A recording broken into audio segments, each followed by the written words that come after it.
Se você assistiu a essa última coletiva do Carlo Ancelotti, deve ter achado que foi só mais uma entrevista protocolar de pré-Copa. Você perdeu o mais importante. O Carleto não deu apenas uma coletiva. Ele entregou nas entrelinhas o mapa tático e psicológico de como o Brasil vai buscar esse hexa.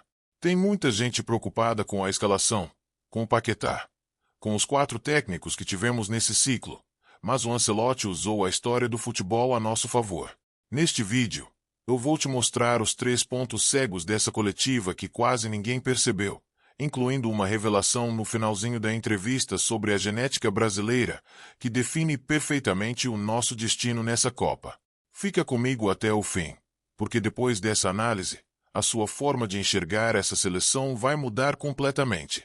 Solta o play no vídeo e vamos para o primeiro ponto crucial. Gostaria de saber sobre a situação do Magalhães. Houve algum desgaste físico, né? Ele que disputou a final da Champions League. Houve alguma conversa sobre ele começar entre os titulares amanhã ou não? Bom, Gabriel voltou depois da final da Champions, está um pouco cansado. Queremos não tomar risco com ele. Creo que amanhã não vai jogar para recuperar bem e para ser preparado para o primeiro jogo. Nessa pergunta, já podemos ver que o técnico Ancelotti possui uma forma diferente de tratar o erro, olhando com naturalidade. Parece óbvio hoje, mas, historicamente, o Brasil é um país que crucifica seus defensores. Em 1950, o goleiro Barbosa foi condenado perpetuamente pelo gol do Guiguia na final da Copa. Ele carregou essa cruz até o fim da vida. O Brasil sempre teve uma cultura futebolística impiedosa com quem falha lá atrás. Quando o Ancelotti elogia o Marquinhos por acolher o Gabriel Magalhães após o trauma na Champions, ele está quebrando um paradigma cultural nosso. Ele sabe que Copas modernas são vencidas pela saúde mental. Em 1998, o Ronaldo sofreu o que sofreu antes da final e o grupo desmoronou. Em 2002, ele estava psicologicamente blindado e fomos campeões. O Carlito não quer um time perfeito que nunca erra. Ele quer um time resiliente que sabe sangrar e continuar de pé. Ancelotti, antes da entrevista da partida contra o Panamá, o senhor esclareceu perfeitamente a situação do Neymar, né? Mas como esse é um assunto extremamente importante, me permita saber se tem alguma atualização, se o senhor está confiante com o que está acompanhando da recuperação dele, se o prognóstico, a previsão continua exatamente a mesma, ou se teve até algum avanço. Eu acho que a situação do Neymar é bastante clara, está fazendo um ótimo trabalho individual. Creio que a final de semana, amanhã, vai fazer uma ressonância. E depois da ressonância, se tudo sai bem, pode treinar com o grupo a próxima semana. A obsessão nacional pela saúde do camisa 10 é uma herança direta da nossa dependência de gênios. Mas se olharmos para trás, o Brasil só venceu quando o coletivo abraçou a ausência do gênio. Em 1962, o Pelé, que já era o melhor do mundo, se machucou logo no segundo jogo da Copa. O país achou que o bi estava perdido. O que aconteceu? Amarildo entrou, assumiu a responsabilidade, Garrincha jogou por 3 e fomos campeões. O Ancelotti tratar a recuperação do Neymar com essa frieza clínica e sem desespero é um recado claro para o elenco. O Neymar é o nosso diferencial, mas ele não pode ser o nosso salvador. Uma seleção que depende de um milagre médico para ser campeã, já entra em campo derrotada. Queria que o senhor falasse um pouco sobre características, assim, o que o Igor Thiago te oferece diferente do Matheus Cunha, porque são 2 jogadores bem diferentes com e sem a bola, né? Ocupação de área, profundidade, o Cunha abre mais espaço para o Vini e para o Rafinha. Falar um pouco sobre essa diferença dessa escolha que o senhor pode ter de alternância ao longo da Copa do Mundo. Muito obrigado.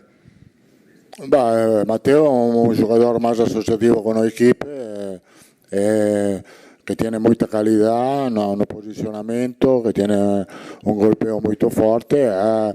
Thiago è un delantero totalmente differente, muito potente, muito inteligente, muito forte na área.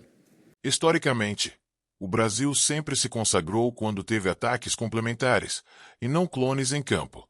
Em 94, tínhamos a genialidade curta e explosiva do Romário combinada com a inteligência tática e movimentação do Bebeto. Em 2002, A potência física do Ronaldo com a elegância cerebral do Rivaldo. Quando o Ancelotti diferencia o Matheus Cunha, que é associativo, do Igor Thiago, que é o homem de área físico, e do Endrick, que é a explosão pura, ele mostra que não quer um titular absoluto. Ele quer um Arsenal. O futebol europeu ensinou ao Carleto que o jogo muda a cada 15 minutos. Ele não está escolhendo o seu centroavante, ele está escolhendo qual arma vai usar dependendo do tamanho da armadura do adversário. Leandro Quesada, bom dia, Ancelotti. Bom dia. Ainda insistindo nessa questão do time titular, né? O senhor falou que não vai, nesse momento, revelar para a gente, mas na sua ideia, no seu plano, se todo mundo estiver bem, né, fisicamente, não tiver nenhum problema tal, o senhor já tem esse 11 titular confirmado? Ou ainda há 8 dias, né, da estreia da Copa do Mundo, o senhor tem dúvidas em alguns pontos, em algumas posições? Ma a ideia pode ter a ideia, depois eu gosto de mirar o treino, como está o jogador, a sua condição, aspecto caracterial, mental, há muitas coisas para escolher e fazer uma escalação no primeiro jogo. O que é certo é que os jogadores que começam o jogo não são os que terminam o jogo, então eu acho que todos os jogadores estão focalizados não na quantidade de minutos, mas quanto na qualidade dos minutos. O último jogo mostra isso, que os jogadores que entraram, que são frescos, podem mudar o jogo, podem mudar a partida. Isto é muito importante, que todos os jogadores entendam muito bem isso.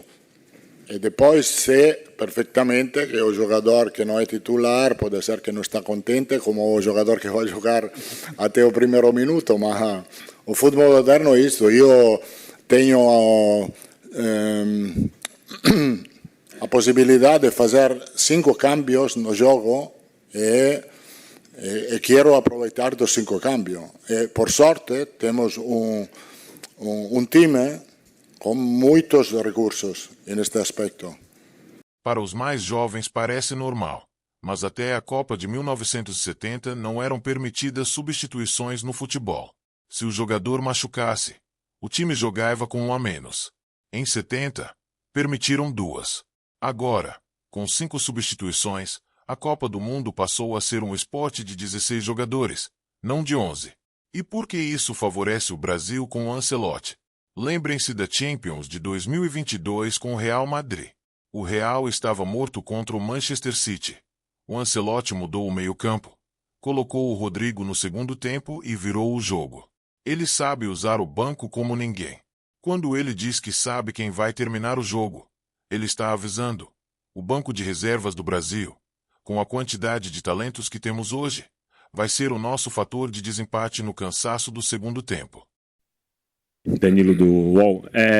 O Tite, que trabalhou nas últimas 2 Copas, disse que uma das grandes diferenças que ele sentiu de 18 para 22 que ele aprendeu que tinha que mexer rápido na Copa do Mundo. E você tem uma longa carreira em clubes. Agora, à beira da estreia da Copa do Mundo, você acha que já está adaptado a essa diferença de ter um clube num dia a dia e numa Copa do Mundo que você vai ter que mudar muito rápido? Não, eu tenho... É claro que eu... penso às diferenças entre treinar um clube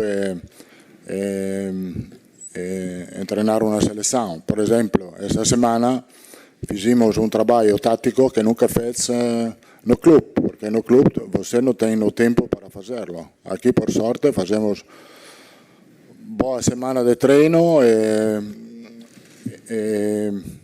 isto é uma diferença muito importante, porque tem tempo para treinar e tem tempo, eu acho que a equipe pode jogar com qualidade, treinando. Antigamente, as seleções brasileiras ficavam meses concentradas. Para a Copa de 70, o time ficou quase 3 meses treinando fisicamente na altitude e fazendo laboratório. Em 2002, o Felipão teve semanas de preparação na Ásia para fechar a sua família escolar. Hoje, O calendário europeu sufoca os atletas.